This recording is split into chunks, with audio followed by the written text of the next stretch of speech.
I tell my inner child I'm sorry for everything you had to go through. It started as a child. I wish that I was stronger in situations that I had to go through. I'm trying to press it now. Hey, you guys, this is the second episode of Talks with Two.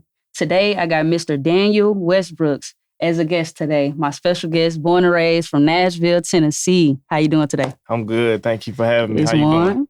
I'm doing good. It's early. Is it early or late? Early. I get up at 4 a.m. Oh, okay. Every morning. Not your case early. Yeah, almost halfway through the day.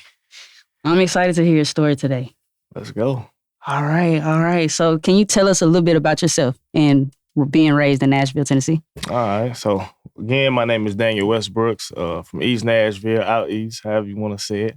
I grew up two-parent household, me and my brothers. Kind of got into some little trouble when I was young. Ended up going to prison when I was 17, 18 years old, about 10 years. Got out, got back into some more trouble. Got out from that right there is when I really decided to start changing my life. Transitioning from being a street dude to, a more, qualified civilian. Qualified civilian, yes. Can you share some pivotal moments from your childhood in Nashville that shaped your resilience?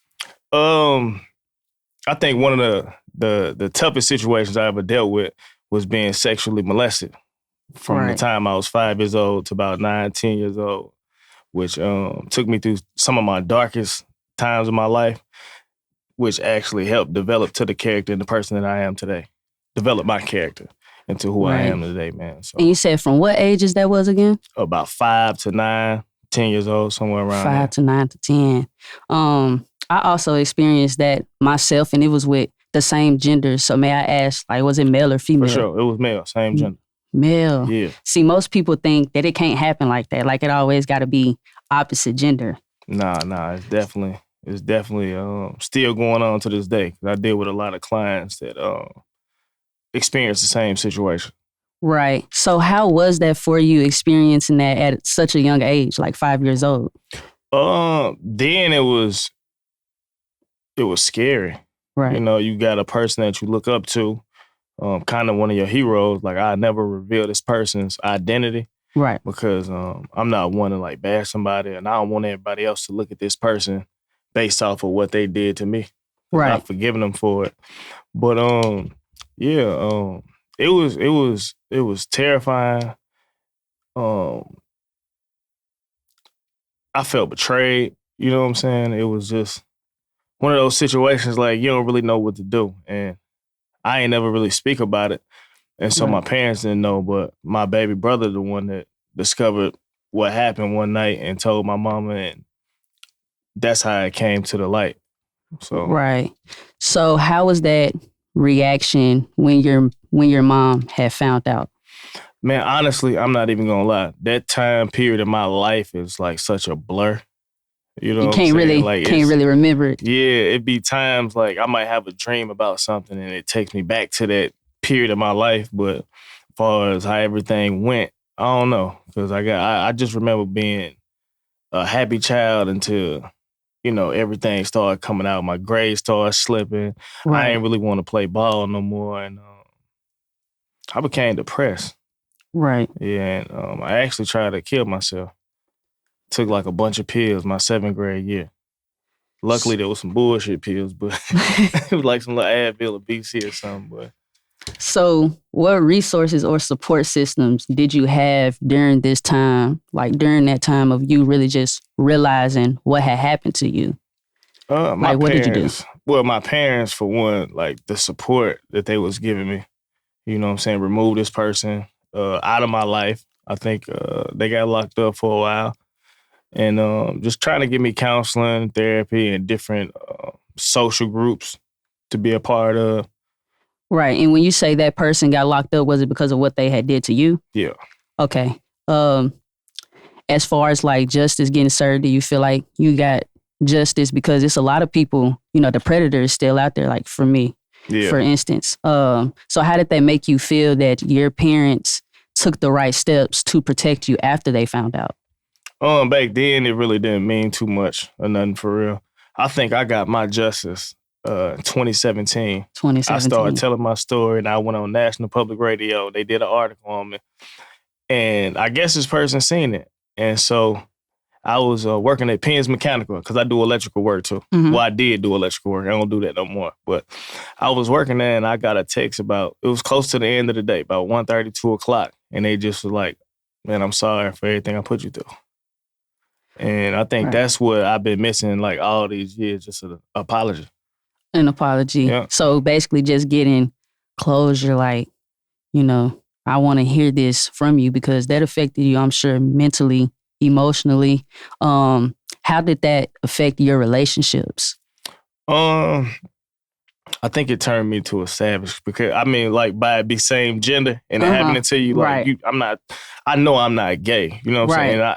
Nothing again. I love everybody. You know what I'm saying? Like, whatever your heart attracts you to, go that way. But for me, that's just not my thing. But I felt shameful for a while because I felt like everybody knew what had happened to me, and for it to happen by a person that looked like me with everything that I have, it was like, nah, I got something to prove. Like, you know, I love women, but it was like, I got to love them even more. Like, that song Wayne them drop, I want to crush every girl in the world. It was like one of them things. Like, I just, you know.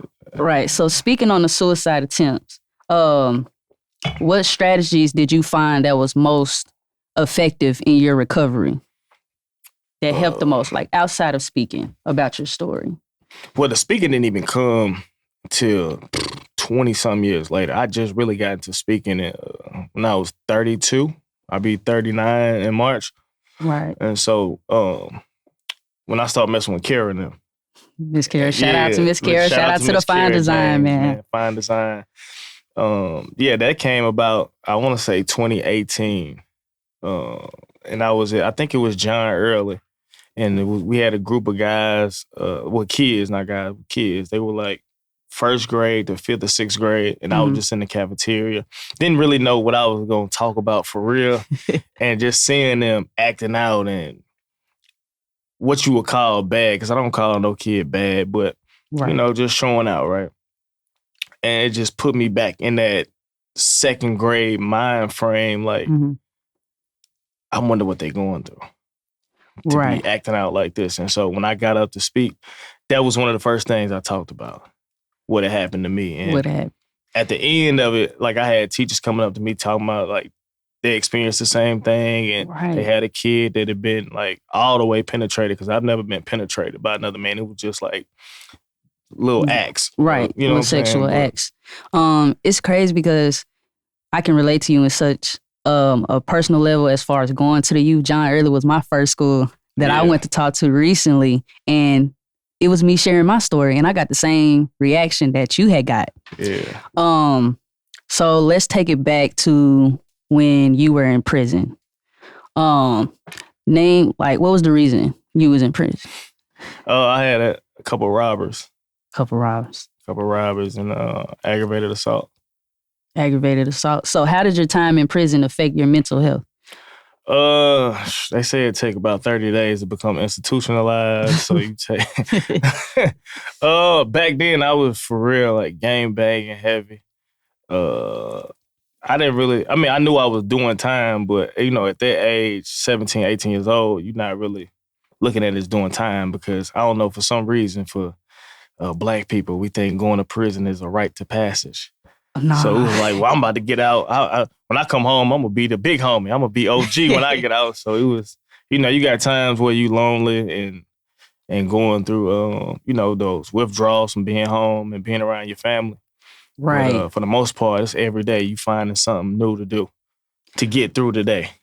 And you had a lot of time. You say you was in there 10 years? Yeah, roughly 10.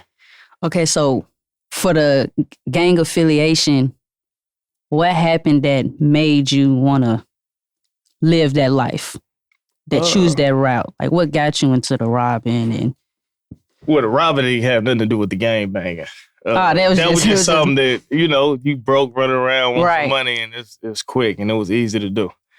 But as far as like the gang banging stuff, man, I think when I was like 14 and 15 years old, I ran into ran into a guy, man. I just saw like the kind of power he had and the leadership and the people you had following behind you and like how they stuck together. Right. And I liked it. And so that's what led me to want to be what he was. Because obviously he was older than me, about 10, 15 years older than me. And we met. I kicked somebody's door in Clarksville. I can talk about it now. And so it was me and 3 other people, and I'm not going to say their names. Right. But I played my part in it, and we came back with a lot of guns, some money, and I was selling guns, and that's how I met him. Right. And so he was rapping and stuff, and it'd be like, come to the show with us. And they'd be like 20, 25 deep. And I'm like, oh yeah, like I want to be a part of something like this. Right. And so you seen the way that they moved, you seen the benefits they was getting. So how did you feel about the money that you was getting? Like back then, it really wasn't no real money. It wasn't no real money? Nah, like back then when you thought you had $1,000 was rich.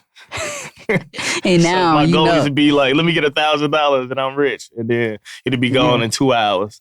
Catch a bus to Hickory Hollow Mall and you blowing it on a pair of shoes and outfit. Right. So I know most people when they're in jail, how was the family dynamics? Like, did you have a support system? Because I know most people that go to jail, sometimes they feel alone. Like the same people that they was rocking with when they was outside of jail, they may not be hitting them up no more, might not put no money on the books. Like it's a whole different thing. So how was that for you? I ain't even gonna lie. When you asked me just a minute ago how was being locked up for all that time, and I said it felt like I wasn't because I had a hell of a support system. Right. My mama, my daddy, my little brother. So you eating good. He was playing college ball at the time. Well, he had about, I think I got locked up his freshman year of high school. So after he finished high school, he went to college playing ball and stuff. So, but yeah, like my brothers, my mama, my daddy, my homegirl Misty, man, she ran into my mom like 4 or 5 months into when I even started the bid. Right. And she rocked with me the whole time. Right. Like writing me That's letters good. and coming to see me 3-4 hours away.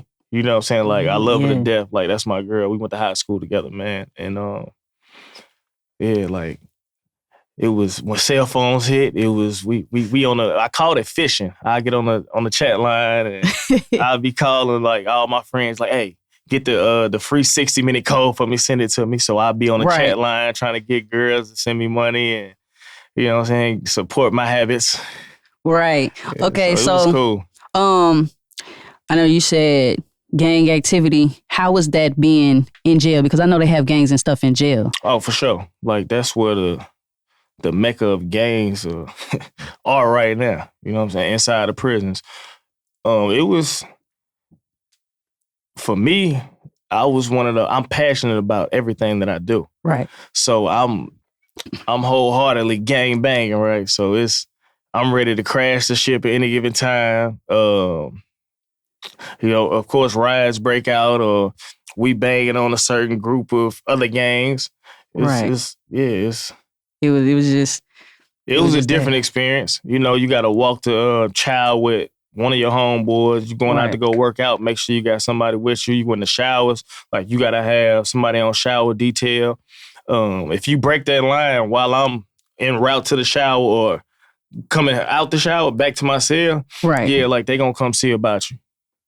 Like it goes down, man. I honestly feel like I wouldn't survive because I would starve. I would starve. How they say jail food it's just this nasty ass shit. Well, it's different between being in jail and being in prison. When you go to prison, it's a little different. The food is a little better. If you know somebody that works in the kitchen, you could buy like little chicken patties, hamburger patties, bacon, peanut butter. You know what I'm saying? Like anything to make it seem like you're doing something other than the normal or what they're giving you. Right. So, I guess I really want to get into you working in a juvenile, in the Justice Center. So how did that come about? So, shout out to my big brother and mentor, Robert Sherrill and Patricia Tharp.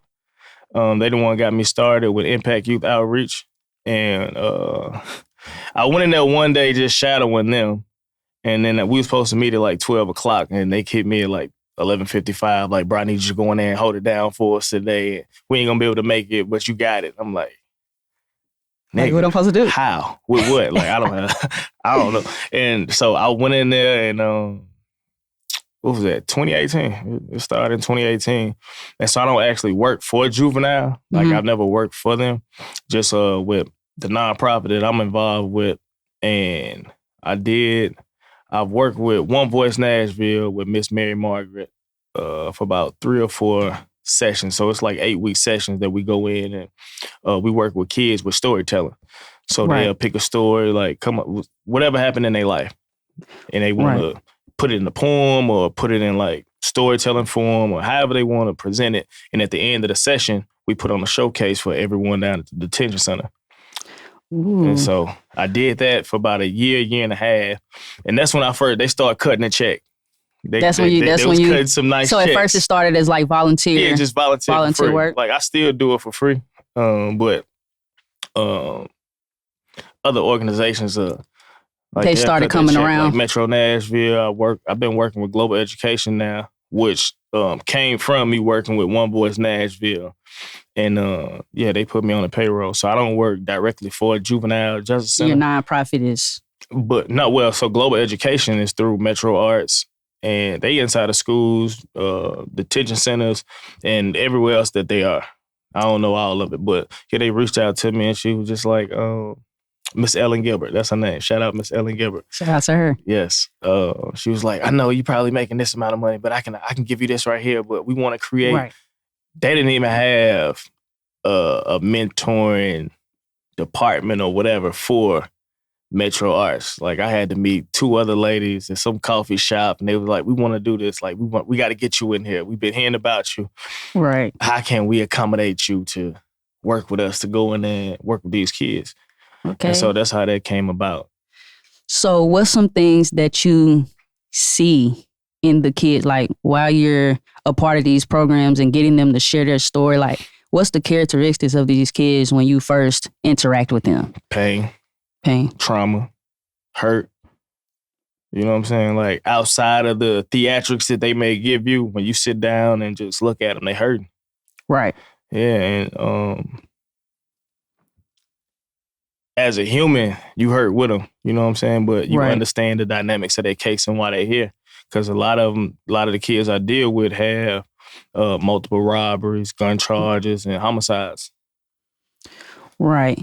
And what's something that, when do you start to notice change within the kids? Like, how do you know they're making progress?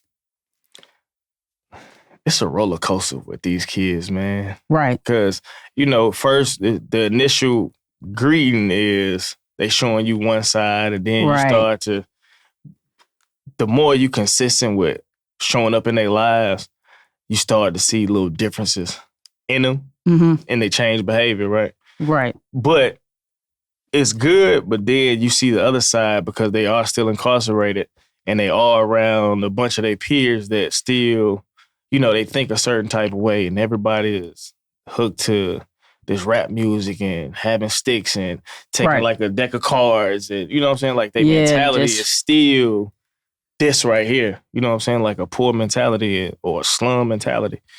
And so you see changes, but then like the best success story I've had working with a kid, the first kid I ever had to get on stand and testify and be a character witness, my guy, Chris Perez, I met him when I first started and he told me everything he wanted to do. And he ended up getting out on probation and he's doing it. Just had a little girl early this year. Started his pressure washing business, want to clean cars. He's actually doing music as well. Right. He surprised me with that because I never knew he could rap. Right. But just getting out working and changing his life for the better, man. And he's done it. He stuck to it. Out of all the kids I work with, you get one out of a handful. You know what I'm saying? And he's that one. That's good. I know. How does that make you feel that you can go in to the same room as these kids and you can share your story? Like, how important is it for you to share your story with the kids? probably the most important part, especially when you're trying to be relatable. For me, I'm almost 40 years old. We talking about kids that's damn near 30 years younger than me that I'm working with, right? So how am I relatable to these guys? You know what I'm saying? How do I make doing the right thing cool? You know what I'm saying? Like, and deter them from wanting to be in the gang because everybody is gang. They create their own little gangs and just think like this is the thing to do. When you really don't know the politics of gang banging or that whole culture of life, that lifestyle, man. So, but I feel good when I go in there, man, because like I don't get old. I feel like I never get old, right? I'm a kid. I'm a big kid at heart, for one. But being open and honest and vulnerable and transparent about my life, I've gotten over the stage of, I guess, people not being receptive to my story. Right. By me telling it for so long, you actually get a better response because you create like that safe space for people to open up and be vulnerable and transparent as well. So, and just like, I don't judge nobody. I let them know from the top. I don't care what you did to get here. Right. I don't care about that. My focus is on how we keep you from not coming back or making some of the same decisions or choices that you make. So, again, just being open and honest about everything. I don't know what entices them about prison stories. They just want to hear that shit. But I'm like, you know, sometimes I just sit back and I tell them about it because I know a lot of them on their way to prison. Right. And they still got like childlike mentality. And being down in Juvenile, like letting you know, like, you're going to get away with that shit down here. But once you go up across the bridge, it ain't going to be so easy on you. Nah, it's different. And it's going to be a shock to a lot of them. Right. So can you discuss the role of therapy in your life? Like, as far as you going in and opening up to someone else, like what role does their therapy play in your life? So when I was younger, I really didn't understand therapy. And then I had like a old like Arabian or Indian guy. You know what I'm saying? It's like, again, we talking about being relatable. I can't relate to nothing you talking about. Not taking anything away from his profession or his expertise, but for me, it's like, how can you tell me something or help me with something that you ain't never been through? Right. And so now the counselor that I see, you know, she's an African-American woman, and you know, we got some similarities and we can relate. So I think when you're trying to find a therapist or a counselor, make sure it's somebody that you can relate to. And you can have multiple counselors, but at least have one that you can relate to. One that you hit on every time. Yeah. Speaking on being vulnerable, I know that sometimes men are taught that being vulnerable and showing emotion is a weakness. Yeah, not sometimes, all the time. Right. Like, that's just something that you're born with. Society tells you that men have to be the strong person. Actually, crying gives you strength. You know what I'm saying? Because you're releasing a lot of dead weight. You know what I mean? So I tell people all the time, man, if I gotta cry, cry. If you gotta cry, cry. Let that shit out, because you got two different type of tears. You got tears of joy and you got tears of pain. And the tears of pain gonna give you the little white streak that come down your face. Right. And that's like salt, built up salt, pressure and stress. Why a lot of black people dying now, because they got a lot of it built up and they not releasing it. Right. So they basically just holding it in until one day it just explode. It come out the wrong way when you could have just took the steps to release a little bit at a time. Like, even if they're not that comfortable with releasing everything, but just taking the steps. The first step is progress. For sure. Like, just taking that initiative to want help, you know, ask for help, and not worrying about what nobody cared. Like me, an old school dude told me a long time ago, bro, you got to insert your fucking chip. And I was like, huh? She was like, yeah, your fucking chip. Like, where you just don't give a fuck about people or what they saying, what they doing, or how they view you, none of that. Like, focus on you. Fuck what everybody else think. Like, do you, what works for you. You know what I'm saying? And right, and that's the truth, because at the end of the day, all you gonna have is you, and like, yourself depend on it. Because I've been out here telling my story. You know, I went through sexual assault. I got shot twice in both of my legs last year. Damn. Being an innocent bystander at a video shoot. I do music. I'm a music producer, engineer. So I've been going around telling my story, and that's the best thing that I could have ever did. Yeah. Me releasing my song Inner Child, speaking about it, it got people wanting to talk about it. Yeah, nah, that's dope though, because I checked you out too though, and I told you like it take a lot of nuts to right. You know, give yourself to the world in the most vulnerable way that you can.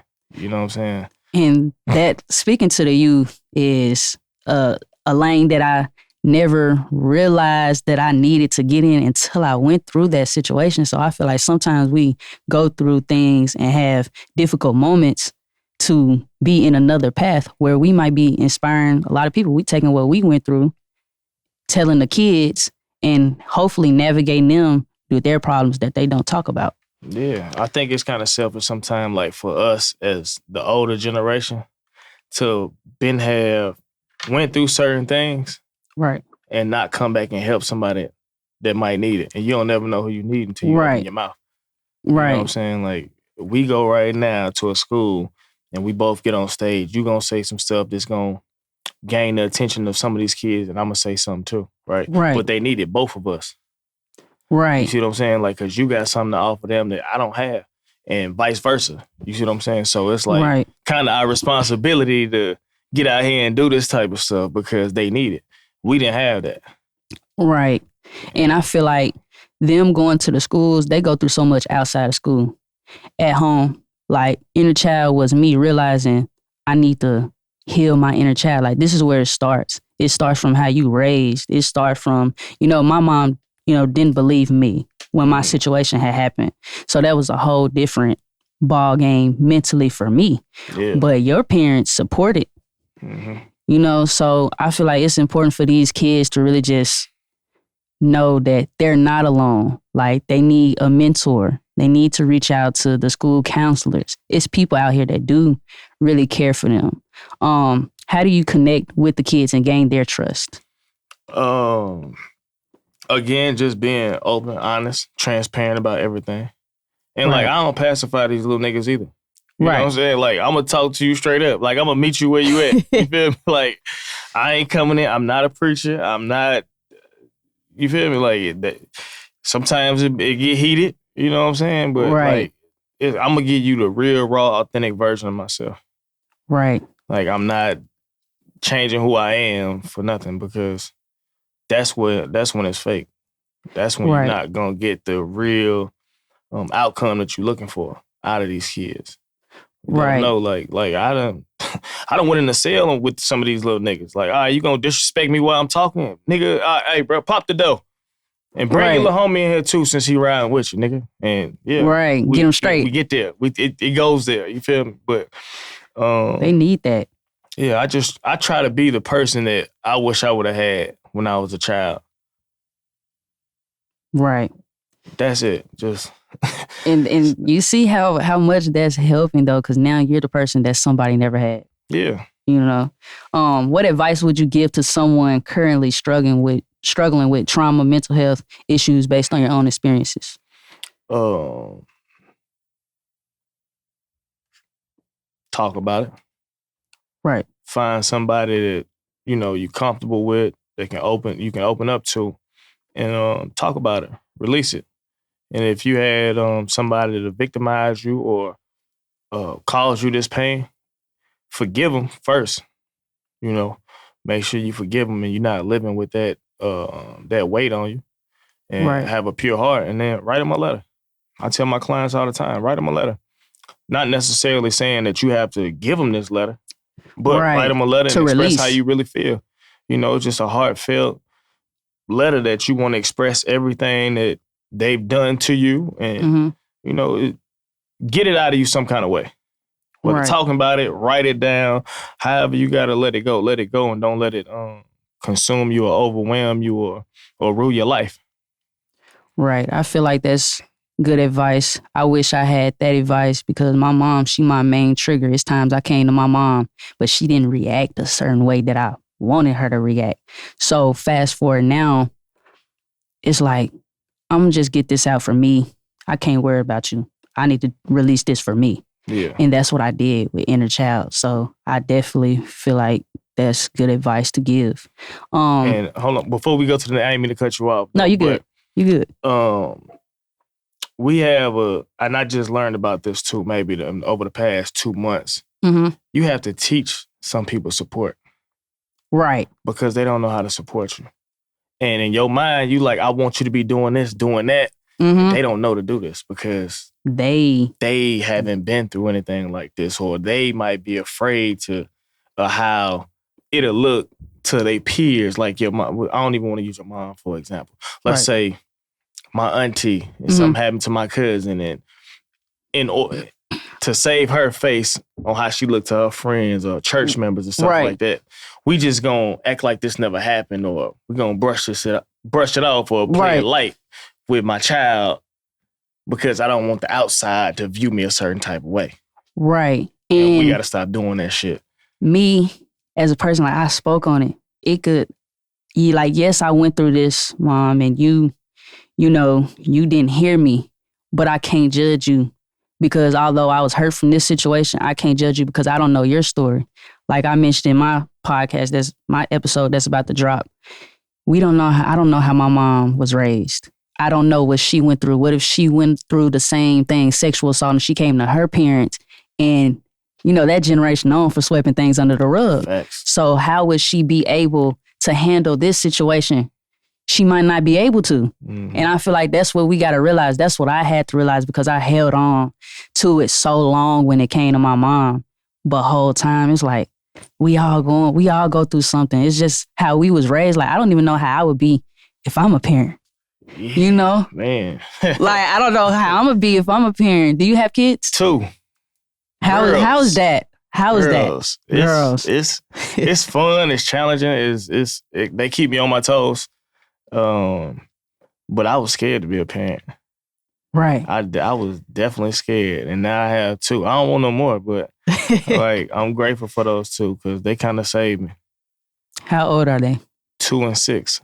Ooh, they still babies. Young. But we got one that thinks she's running everything. Think everything belongs to her. And the other one, she's just a little princess, just a evil child. But they both smart as hell, man. Like, you like, damn, these little kids I created, like, they smart. They know more than me. They asking Alexa 1,000 things an hour and getting answers. Then come ask me, hey, Dad, what's 100 plus 2,085 plus so whatever? And I don't know the answer off top. I'm smarter than you. It's such and such. I'm like, yeah, baby, you smarter than me. Man, they got to be a beautiful thing raising 2 girls in this society. I feel like the youth ages, that's the most vital points. Like I was 8 going through this sexual assault. And like I said, it was same gender. So now I'm thinking, is this the reason I like females? Mm-hmm. And I'm seeing my mom in this marriage and it happened to me too with him. And I'm just like, this is why I don't like dudes. Because I'm seeing things that we see as a kid, things that we go through as a kid could affect us a lot growing up. It's not cool. It does affect you. You know what I'm saying? Because between the ages 1 to 5, 5 to 10, you like developing into who you gonna become. And so the things that you learn or you taught or stuff that you go through, because a lot of our trauma stems from our childhood. Right. And so just depending on how you deal with whatever the situation is and your perspective on it, like, you got parents that are alcoholics and you got some kids that'll never drink or do drugs, and then you got some that'll turn to drugs because if mama and daddy doing it, it's cool, it's right. Who are you to tell me it's wrong to drink alcohol or smoke weed or anything harder than that? You know what I'm saying? Like my kids, I have to watch how I talk, my language, and yelling and fussing and stuff like that because they pick up on it. When they get mad, guess what they're going to do? They're going to start yelling and start cussing because, daddy was doing it. Right. This is how I'm supposed to react to it when I get mad. When these feelings hit me, all right, this feeling right here, I should smile. This feeling right here, I should frown. Right. I should mug. You know what I'm saying? I should have an attitude. I should start cussing and yelling and screaming because I see mom and daddy doing it. So it's, like you learn all this stuff at an early age. And so it just depends on how you take the situation. Right. You know, And I want to go back and hit on, so you and Jelly Roll work together. What's the work that you guys do? So Jelly Roll became attached to Impact Youth Outreach. That was through Robert Sherrill. Mm-hmm. I've met him a few times. We've been down to Juvenile. We did Christmas this year and last year. We did, I think it was Cracker Barrel. We did 2 different dinners with him. I can't remember what it was, but I haven't worked like directly with Jelly Roll. Like we don't really have a relationship like that. Not saying it's not gonna get to that, right. but he busy doing what he do. I'm doing what I do. But when it's time for like a beneficial cause for these kids, he's showing up. I know he had reached out when MGK came to town, and we ended up meeting all down there and going to go take MGK inside there to fool with them kids and talk to them for a little bit. But like, I don't really have a relationship with Jelly Roll like that. Right. Yeah. Okay. And we've done some silent auctions. We actually got another silent auction coming up. So I probably see him, I think September, October, something like that. Right. So yeah. So as far as your future vision, like what's something that you plan for the future for your programs? I know you have a success upon reentry. Yeah, so that's with Dream Initiative, also with Robert Sherrill and Patricia Tharp. And so instead of the Dream and Impact Youth is with Juveniles. Dream Initiative is we go inside the prisons and we teach the curriculum on finances and budgeting and reentry. Just, help if you have never done a resume, showing you how to build your resume, or something as simple as finding a job. Right. Just all things, any kind of tool or resource that we can help or offer to these guys, man. We go in there and help them with it. So when they do get released from prison, they won't be so far behind. You know what I'm saying? Kind of feel like they up to speed on what's going on and be prepared to come out, because it could be scary upon your release. Right. You don't have nowhere to turn. You don't know who to call. Right. Or what to do. You like, damn, all right. I just spent all this time in prison, but they didn't offer me any kind of services, any kind of help, or rehabilitation for when I do get out. Right. You know what I'm saying? They just use this crime I committed 10, 20 years ago against me for when I try to get back into society. Right. So as far as being a felon and stuff like that. So we really just trying to bridge that gap in between incarceration and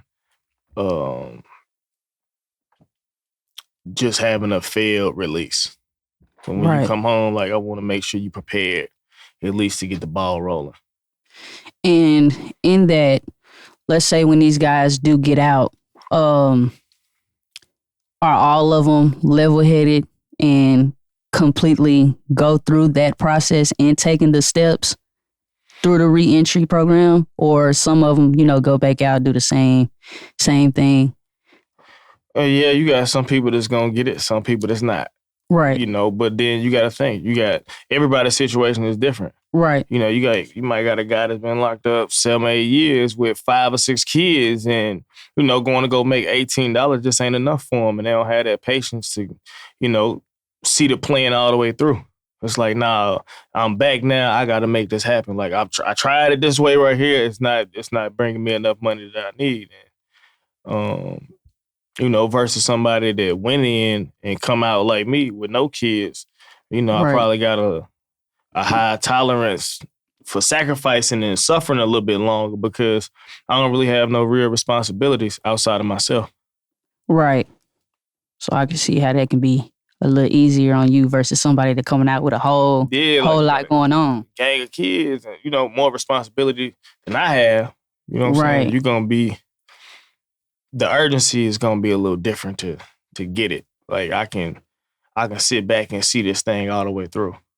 Versus, we got back to school shopping, we got dentist appointments and hair appointments, and they need clothes, they need toothpaste, they need just the basic necessities of life.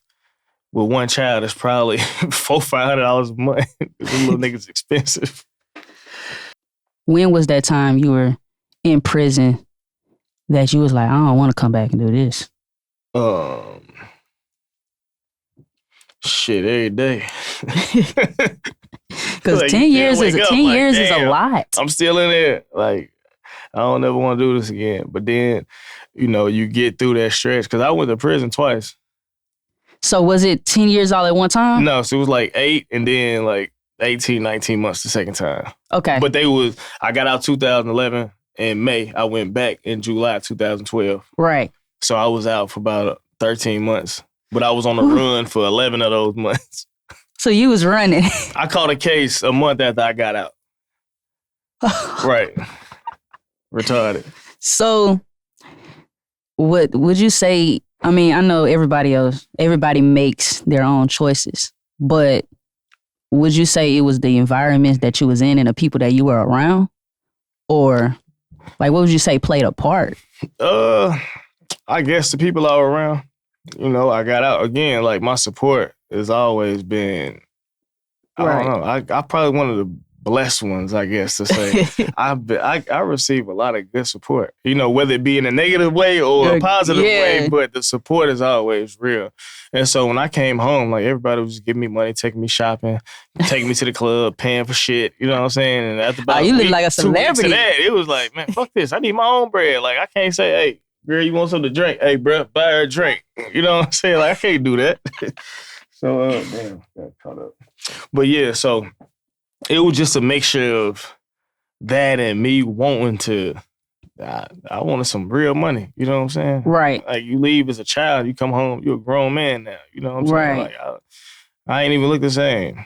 Had a beard, had braids, had, a few muscles then. Because, I was working out in there. Right. So it was, the reaction, the response to the females were different. And Facebook was like a game changer. Right. So it was, yeah. So did you have to learn about social media? Yeah. I didn't. So look, I was so behind on technology and shit like that. I got out May. I didn't get a smartphone until February or March the next year. Because I was like, that's too much for my brain. Right. Yeah, I had a flip phone. You been probably missing out on a lot of music that done dropped. A whole lot of music. So y'all can't listen to music in there, or is it a certain type of music? I say this, you can do whatever you can do Whatever if you make it happen. Right. That's all I'm saying. Yeah, y'all know how to make it happen in there. Me doing music, most of my clientele are people that's in jail. And I really don't understand, like, how are y'all buying beats, bro? How y'all spending more money than the people that's out here? Yeah. They probably making more money than a lot of niggas that's out here. Right. Yeah, like niggas is in there getting rich, man. Right. But they also getting addicted to that shit too. And what they don't talk about is the overdose rate a week behind the walls. Right. Niggas is ODing like crazy. You know what I'm saying? 6, 7 to 10 ODs a week. So with the job of being a certified peer recovery specialist and behavior health tech, what's your job? Like, what's your job description? Like, what do you do? They call it, so it's not, I do case management work, but my thing is, how do we unpack trauma for one? This is on the CPRS side. Right. Unpacking that trauma, rebuilding or restructuring your life, however it look, because I'm not the one doing it. I'm the one that just asks the questions. Right. And tell you, like, this is a lot of, open-ended questions where you can't just tell me yes, no. No, like you actually make them think. Intentionally give details on every answer and not just write it down. I'm just the one that asks you the questions to build your recovery as a part of your treatment. So how is this going to look? And then, I take them to the gym Mondays, Wednesdays, and Fridays. We go in there, work out. I work out with some of them. I play ball with the ones that want to play ball. Just being that support system. Again, just being that support in every angle, however I can.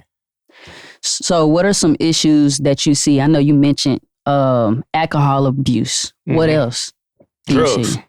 Yeah, so we deal with mental health, drugs, and alcohol. I'd be like, they in recovery for all of it. Mm. Yeah. And so like I've been doing this about 3 years now. I know I've had at least 20 guys die overdosing. Wow. I can't even remember. Like, I don't even know all the clients that I've had because it's like a revolving door. And you see it so much. You know what I'm saying? And then, I might have some guys that come for a day and leave. When I come into work tomorrow, they be gone. Then I got some that'll see it through. Some will get halfway through, and then they feel like they at a point where they feeling better, where they don't need it no more, and they leave, and then they go back, relapse, and end up in a worse situation than they were before they even came the first time. Right. Then you got guys that's playing the treatment systems because they know they can get here for a few months, have a place to stay where you can sleep, you can eat, you know what I'm saying? But they're not taking it serious. You can tell the ones who are actually serious about it and the ones who just there because mama says you can't come back to the house until you get some help. Right. You know what I'm saying? So but I treat them all the same though. As long as you here, like, I'm here for you. But I know if you bullshit in the system, that's on you. That's something you got to deal with. But my job and my obligation is to be here to help you in any way I can. So how can our listeners contact you about the Sets Upon Reentry Program and the Dream Initiative? All my contacts is with like Facebook and Instagram. That's the only two I got. Okay, and can you tell the people where they can? My bad. Where they can find you? Daniel Westbrooks on Facebook and Blueprint #2 Money on Instagram. Right. And what upcoming projects do you have coming up that you're excited about? Man, so look, my baby brother passed 3 years ago, completed suicide. He turned 35 2 weeks ago on Tuesday. And so I started the Suicide Prevention and Awareness Walk in honor of him and a few other my friends and family members who, took their life. And so from that, I've had so many people reach out about doing events and bringing mental health and suicide awareness to life and reality to our people. September the 7th or the 14th, I don't have all the details yet, but I got to meet with a couple people about putting the event on for that. I'm really just coming off of doing this last event, so I don't have anything that I'm actually working on myself at this time, but I told them I don't mind helping out with an event. Or collabing on something, but it take a lot out of you. So like I'm gonna have to, I still ain't decompressed from that event, you know what I'm saying? Because you got to get back to life and working and taking care of kids. But shout out to my wife. Our 1 year anniversary is at the end of the month. We going to Vegas for about 3-4 days and like phones off. Like I don't even want to talk to my kids. Like I don't talk to none of you niggas. We chilling. But September the 7th or the 14th, I know those would be one of the dates that something's gonna actually happen. Okay. So you say your brother passed from suicide. Yeah.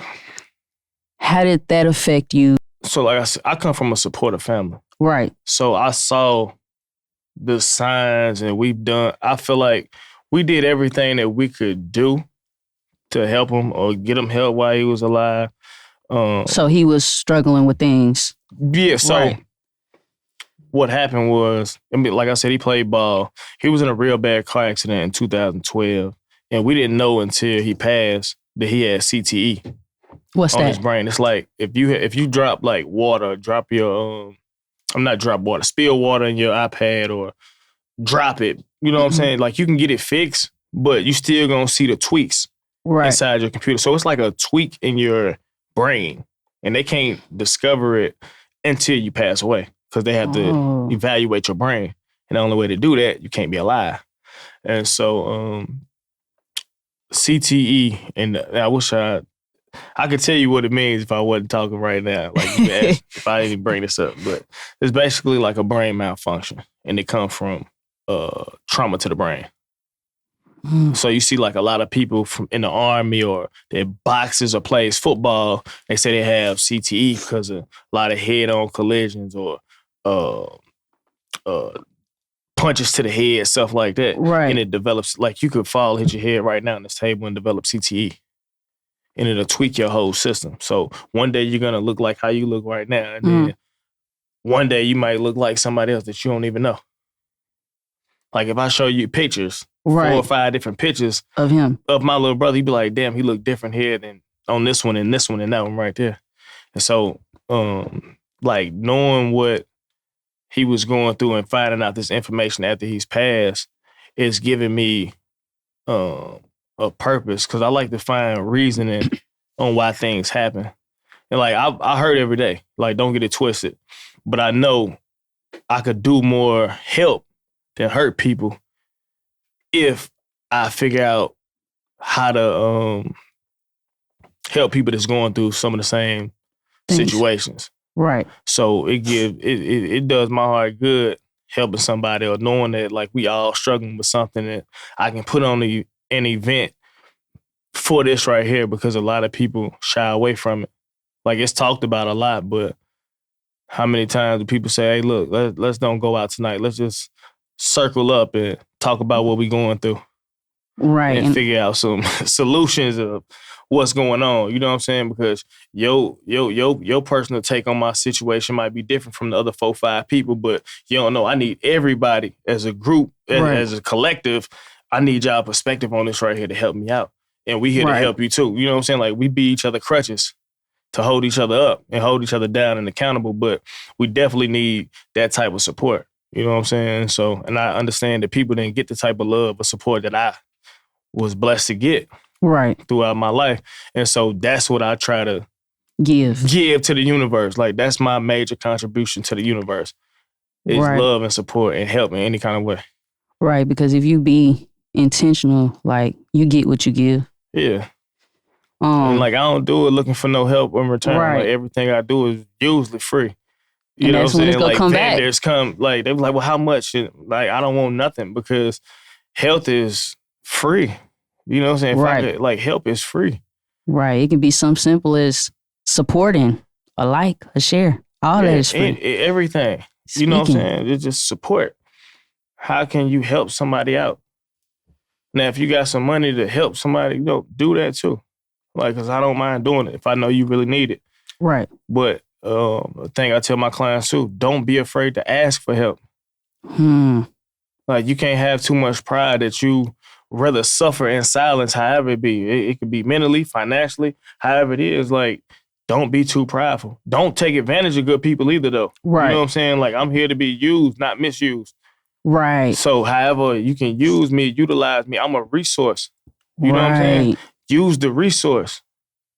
And it's a lot of resources. Speaking on resources, what's some resources that you can give to the people out here that's going through, abuse, going through mental health issues? Like, what's some of the resources that you can share?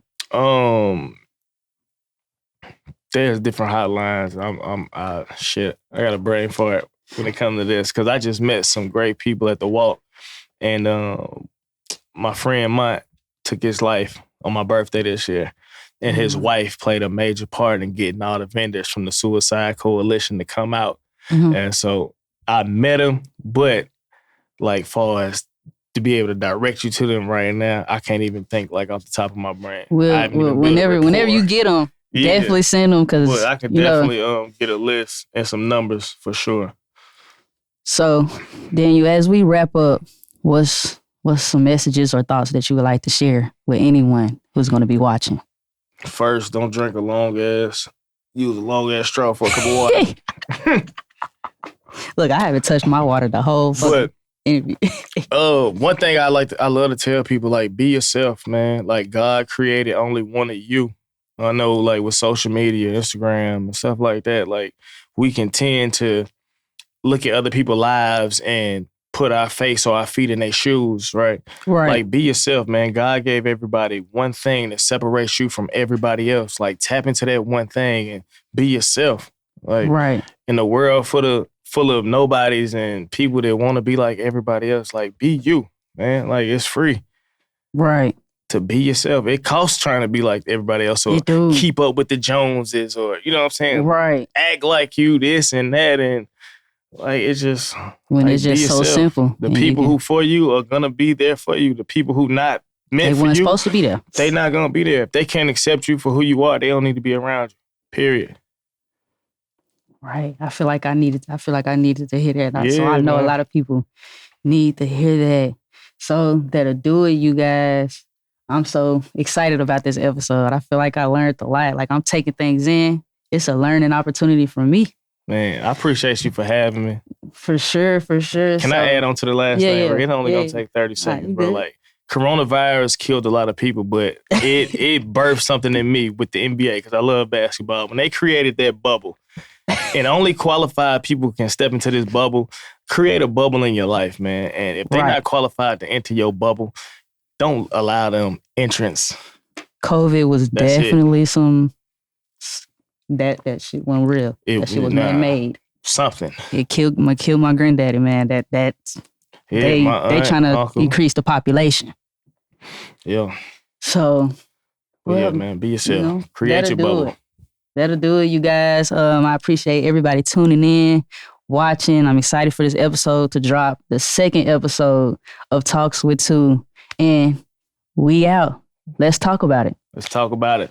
I'm sorry for everything you had to go through. It started as a child. I wish that I was stronger in situations that I had to go through. I'm trying to press it now.